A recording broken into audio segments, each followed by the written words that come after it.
Hi, we come to the end of the unit that began with Luke 15:1 with a short scene in 17:7 to 10 where Jesus talks about slaves and serving. And as I noted at the beginning of the last video, a number of scholars see this larger unit 17:1 to 10 as just a collection of miscellaneous sayings that have nothing to do with chapter 16 or what follows. But more recent scholarship, as I showed in the last video, and some of the work I'll show you today, show how, in fact, this section is tightly connected with itself and chiastically with the other part of the travel narrative, as well as completing the unit that began at 15:1 very clearly with the connection with sheep, which we saw at the beginning of 15 with the little parable about the lost sheep.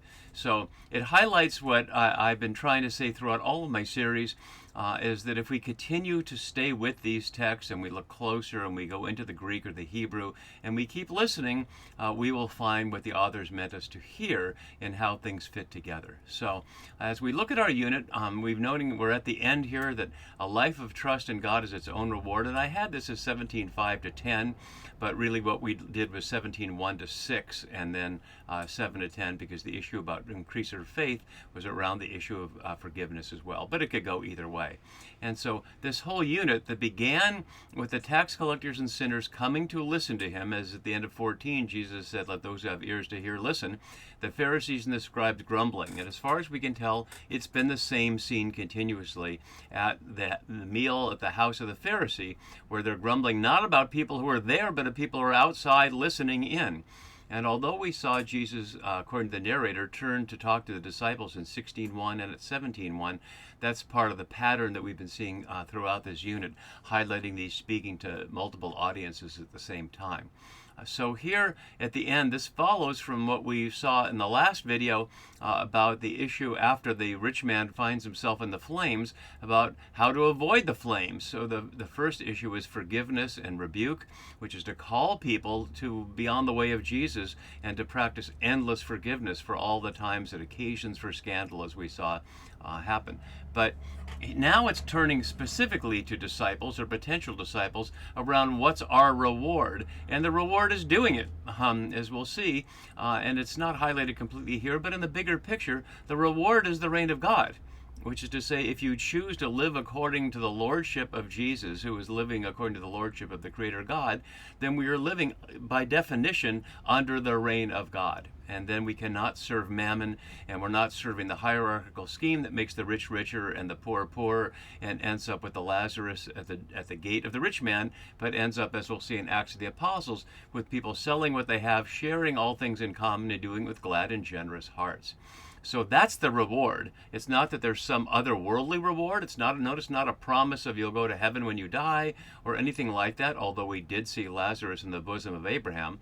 Although weren't told there was anything called heaven, and we didn't hear that God was there. Well, that's certainly implied, and it's certainly implied from the parallel in the book of Enoch that we looked at there.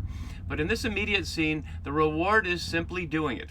And I'd like to suggest that's true for anything that we do that's really at the heart of who we are. I don't want to philosophize here or get too far away from the text, but we know that if we're doing something that we really enjoy doing, we don't need to get paid for it. We don't need to be told to show up at the office. We do it because it's where we find our joy. And so in discipleship, Jesus is suggesting people find their joy as slaves to the Creator. Obviously very different than slaves to a Roman ruler or a rich Roman. So with that in mind, let's begin to look at our passage here. And we'll see a number of ways it's connected chiastically with what we saw here. And as I've been noting with this chiasm from Bailey, it's not a tight chiasm, it's kind of loose. So in our passage here, which he only puts in parentheses because he notes the more clear parallel here and didn't quite know what to do with this, I'm highlighting how it's fitting within this whole unit, as we can see right here. So I've just pulled up pieces from that earlier chiastic parallel from the travel narrative that fit our scene here. And you can see there are several. I only noted one word that's uniquely in these two places, but the other words I've noted are only in a couple of other places as well, and I didn't bother with the details of that, but plain these passages are meant to be connected. So let's keep that up here, and we'll note the contrast in that. Maybe I'll note that before we start. Here we have a conclusion of what is the normal thing. No, you don't call your slaves to sit at the meal with you. You tell them to do what slaves do. But it's recalling the story we saw in chapter 12, which is the surprising opposite. which is so that he may open, the master may open the door for him as soon as he comes and have them sit to eat. And serve them, which obviously is a shocking behavior and has to do with the narrative context there, and I won't go back over that. You can go back and see the videos for chapter 12 if you want. But I want to highlight that we have exactly opposite slave-master meal setting scenarios here. One where the master serves the slaves, and one where, of course, the master does not serve the slaves. Of course, the slave serves the master and doesn't expect to be thanked for it. So let's look at the details and hear what Jesus is trying to say, both to the disciples, which is to say the people around him in the story, but also, more importantly, to Luke's Roman audience of young elite people who are looking to take their place either in the imperial world or in the circle of discipleship around Jesus. So, as my note below has, a section is unique to Luke. It does not have a parallel in Matthew or Mark. But the initial phrase here, who among you, is one of the things that connects it both to chapter 11. I won't look at that one exactly now because it's not on point for our immediate point, but to 15:4, which is to say the story of the lost sheep. Which one of you having 100 sheep and losing one of them? And I noted at the time that saying that to the Pharisees was a shocking thing. They wouldn't have sheep. But now he's saying to people who would say to your slave, and certainly to Luke's Roman audience, they would have slaves. Would fishermen like Peter have slaves? Well, we didn't see they had any. They'd have more likely hired help to help them with the fishing business. So we don't see that the actual people who are disciples in the story have slaves, but certainly Luke's Roman audience would have slaves. And that leads us to our passage here, and specifically to a Roman who had a slave back here in the story of the centurion, which is about as on point as we can have. And the scene that this is excerpted from here is of one where he sends people as his representative rather than going himself, and he uses as an explanation, I am a man set under authority with soldiers under me, and I say to one, go, and he goes, and I say to another, come, and he comes, and to my slave, this to soldiers, and to my slave, do this, and the slave does it. Which is exactly what we're told here. Have we not done what we ought to have done? So the centurion understands exactly the issue of slavery in the Roman Empire, and yet he's sending people, he's coming via his elders to Jesus to get healing for his slave.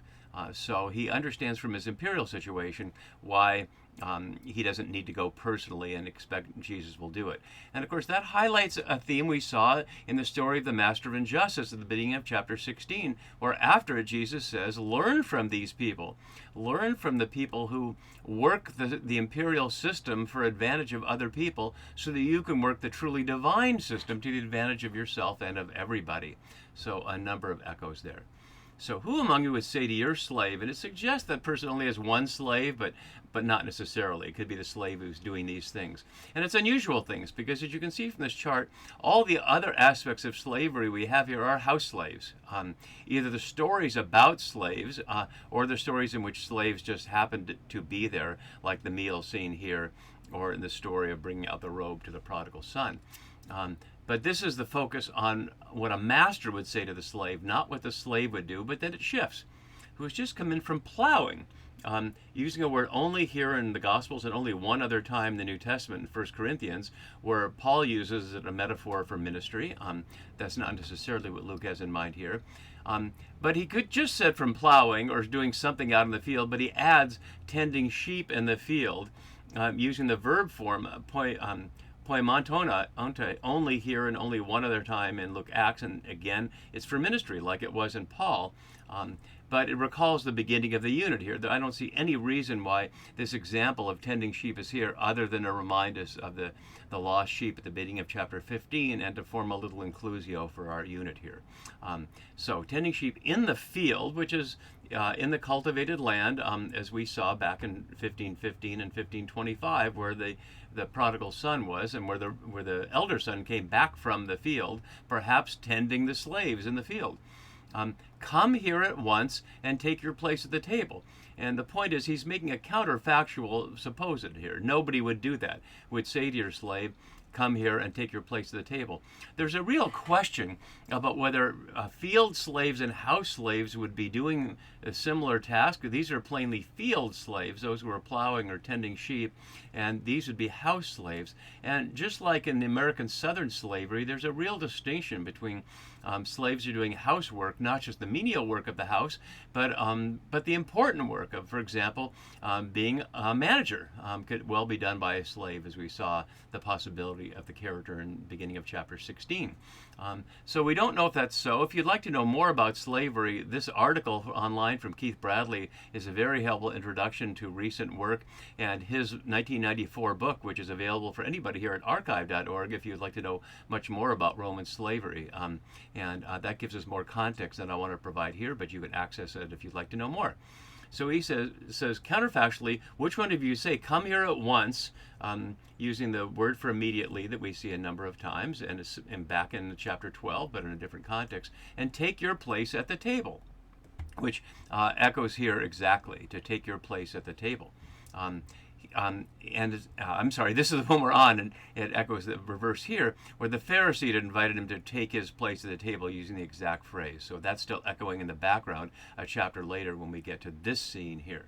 So, would you not rather say, that phrase, all uki, is only in John 13:10, the foot washing story, that as an alternative way of looking at things, would you not rather say to him, prepare supper for me?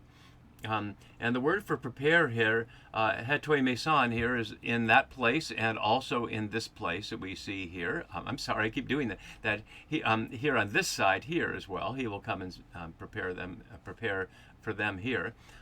Prepare supper for me. Using the verb form for prepare supper, so it's a double preparing supper. Prepare the meal you're cooking, for example. Deep neso, deep non is the more common word here. The verb form is only here and for the Last Supper in 22:20. So would you not rather say, prepare supper for me, put on your apron? And this is vivid, to put on your apron, but it's very misleading, because the word here in 12:35, be dressed, and the word here, he will fasten his belt, and the word here, put on your apron, is the exact same word, which is to say there's no noun for belt, and there's no noun for apron, and there's no different verb for dressed or fastened or put on. It's all one verb here, to wrap yourself in something, peri from around, so to wrap around in that sense, suggesting robe.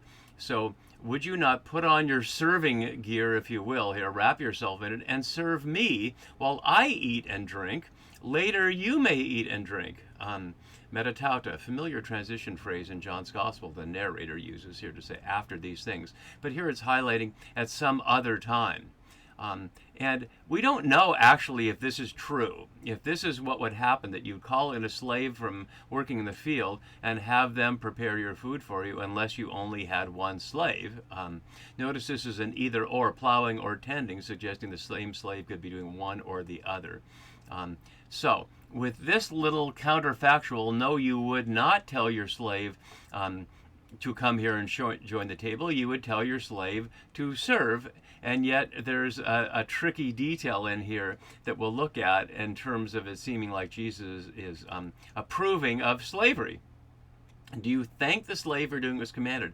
It's not the word for thank, Eucharista here. It's charis, the word for grace, or it can be for credit.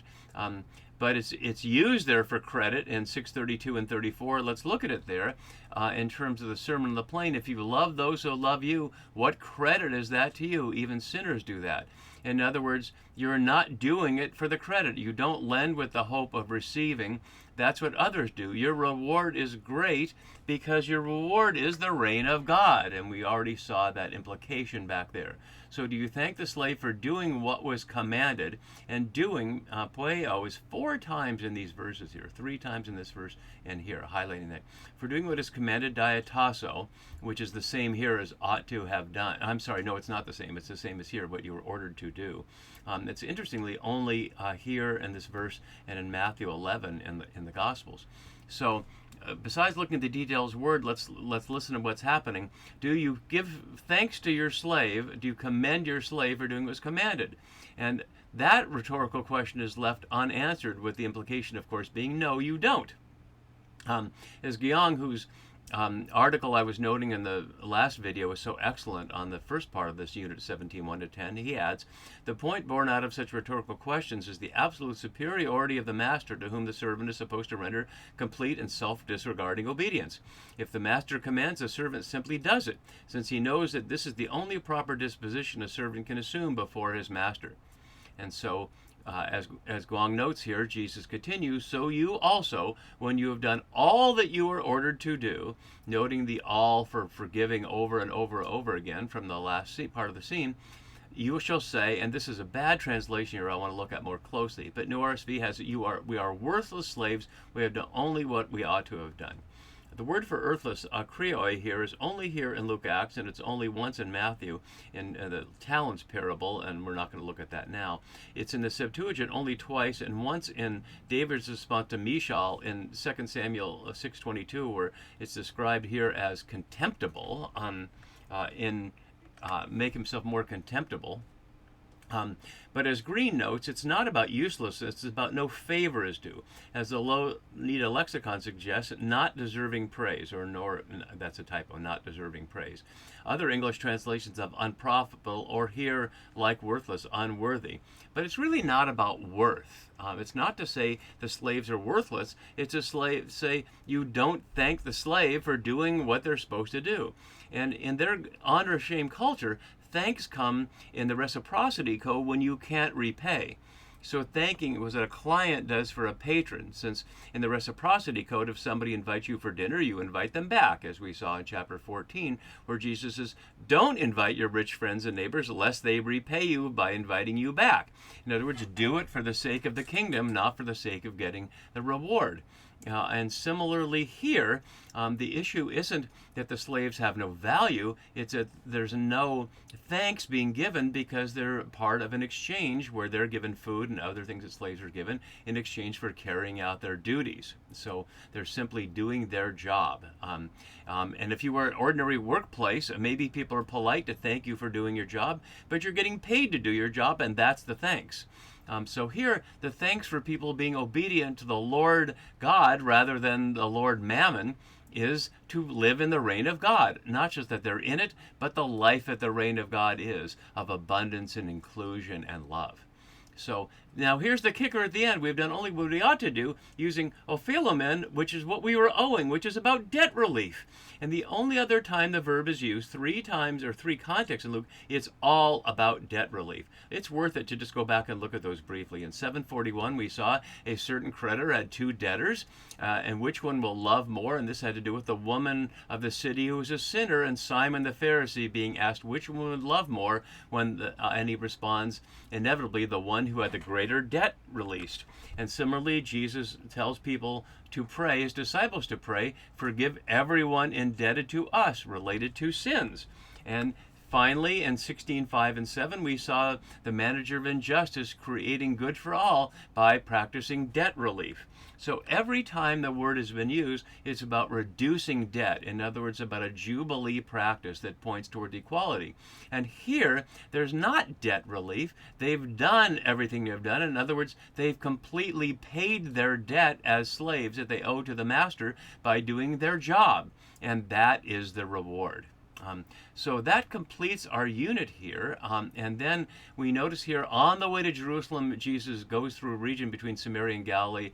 And that's the first time we've seen a reference to a new place along the journey since the very beginning. So there's certainly a new start there. And we complete this unit. And we'll see where that goes, where we encounter a rich man who walks away sad, and Zacchaeus, who becomes again a child of Abraham by obeying Jesus and sharing what he has with those in need. See you next time as we begin that unit. Bye-bye.